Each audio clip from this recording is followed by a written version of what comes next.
Hey folks, viewer requested video this week. Today we are going to be looking at how I process my landscape photography images. I'm not going to run through the full process because I'll be quite honest, I've already tried and the video would be about 45 minutes long. I tend to waffle during these things, so I tried recording it twice, can't get it under 45 minutes. So what I thought I'd do instead is get rid of some of the stuff that I'm sure we all kind of have a very good idea of how to do, and there's plenty of videos around as well, and basically talk a little bit about what I'm now doing, the changes that I've made to my processing workflow over the last kind of 18 months to 2 years to get it to where it is now.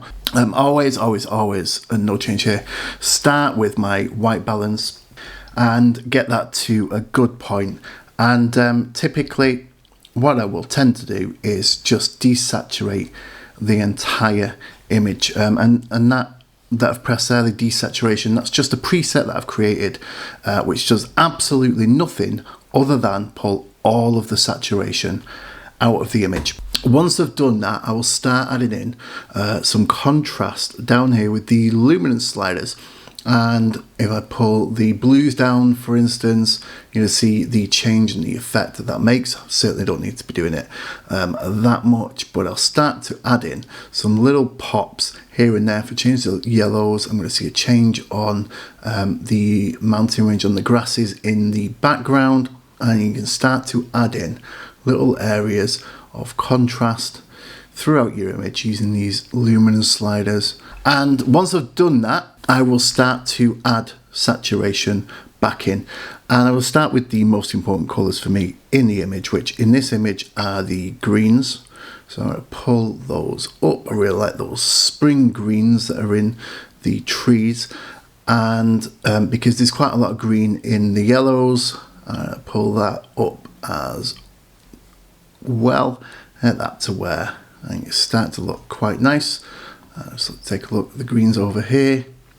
And Canon cameras, I dislike the yellows on Canon cameras, so I tend to just give them a little boost towards the greener end as well, and also add a little extra green into the greens rather than the yellows that you can see there. I just pull them up. I mean, that's horrific, but if you just add a little bit, subtlety is key. You can see here the difference that those things make. So around there. Then I'm going to pull my reds in. I'm doing this for this area here. I really like these little, I'm going to call them stirrups for the fence, holding the fence up. So I'm going to pull that red back in, and because there's only going to be that red really in the entire scene, nothing else here should be red. Then you'll see these little areas here that are still desaturated. Well, that'll be in the oranges. So as I pull that up just enough, always aware that that's going to be affecting the background as well, so we can see the change there. That's far too much. We don't want that. We want some subtlety. I think that looks good, and I'm just gonna pop up to the hues and just burn off the oranges a little bit. So bring the oranges this way, not too far, because that's going to make them really red. And if you put them over to the right hand side, you start moving those into the yellows. We don't want that, so pull them a little bit. Subtlety is key.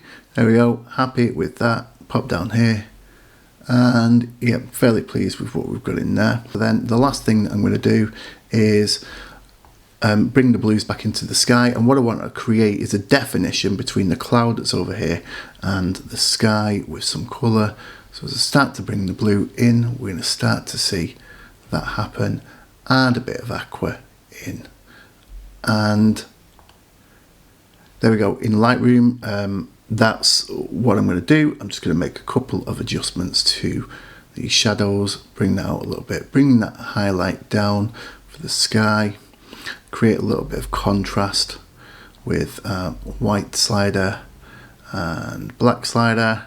If we reset the image, that's where it started off, and we've got it to here.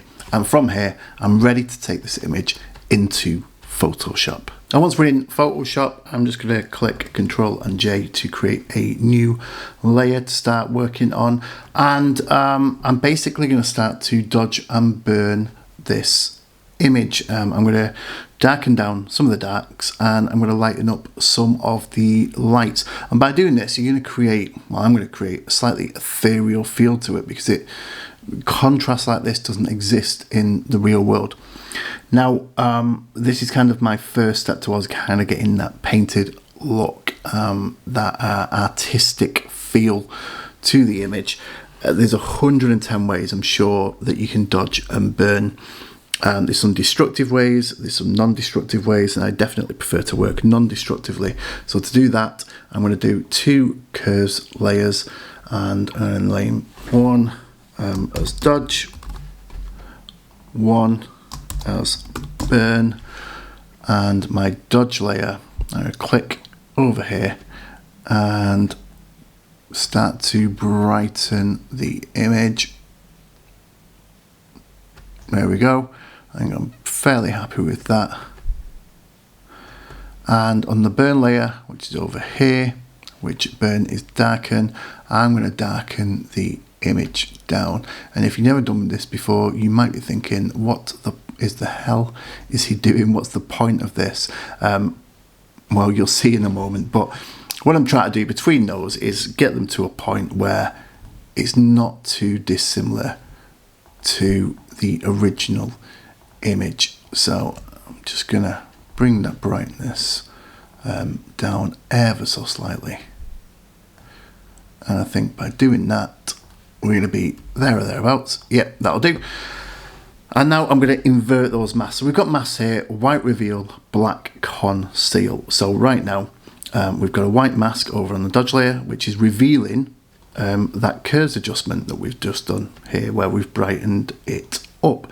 So if I go to that and click Command or Control I, that will invert it, and we can immediately see that the effects of that brightening have been taken away, been hidden by the black mask. If we do the same on the burn layer here, invert that, Command Control I, and we turn that into a black mask, and all of a sudden we've concealed both of those. So actually there is no difference. They're not doing anything whatsoever to our image.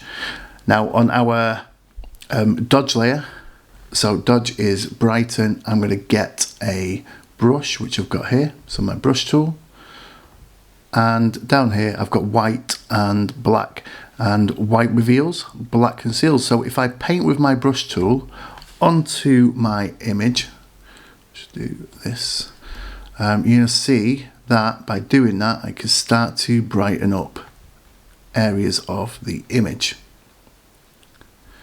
There you go. So let's take that back off. You see there, boom. And what I'm going to do with this is I'm not going to walk through the entire shot with you, because it takes bloody ages, like say around 40 minutes. We don't want to do that. So I'm going to show you the effect in a small area, and then you can see how it works, what it does, and how I apply it. So I'm going to get my brush, and I'm going to give it a hardness for this area of the photo of around 50%.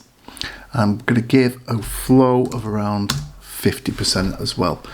So in order to give it the full treatment, I would have to go over it twice in order to get the full treatment of what I'm doing. So at the moment, once I'm halving, and that just means that as I go around the image, I can change the flow and get more or less of an effect as I'm going.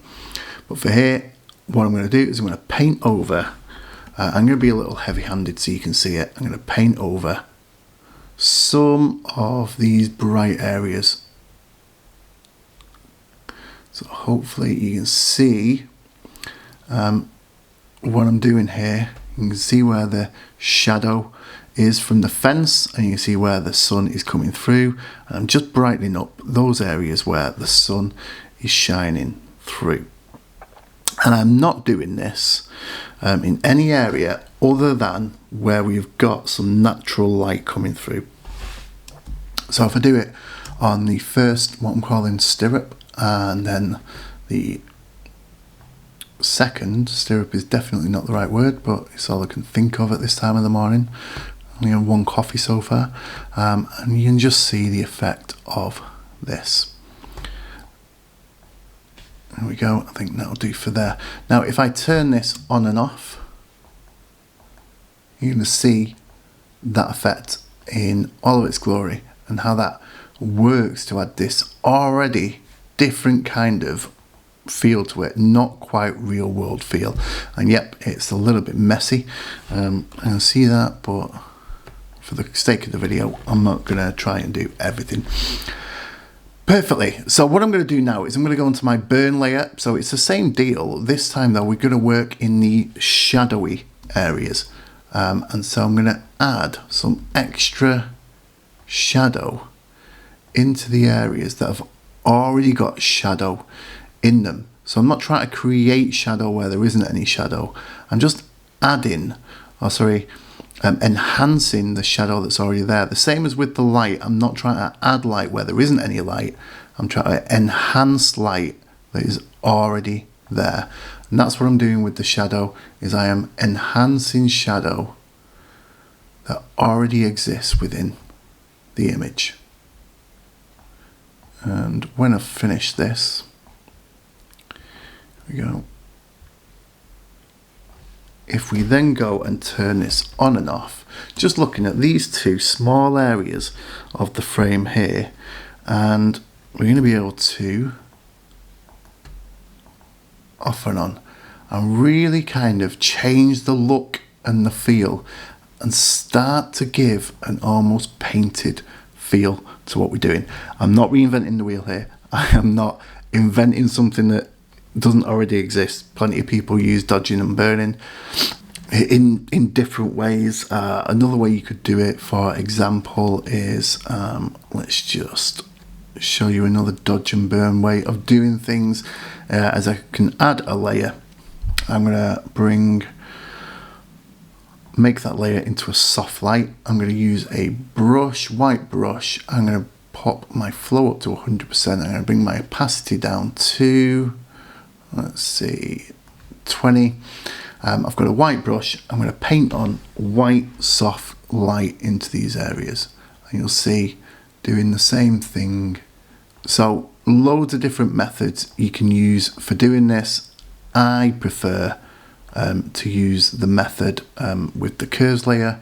Let's just change that. If I swap that over to a black brush now and add that in, now if I turn that on and off, there you go, you start to see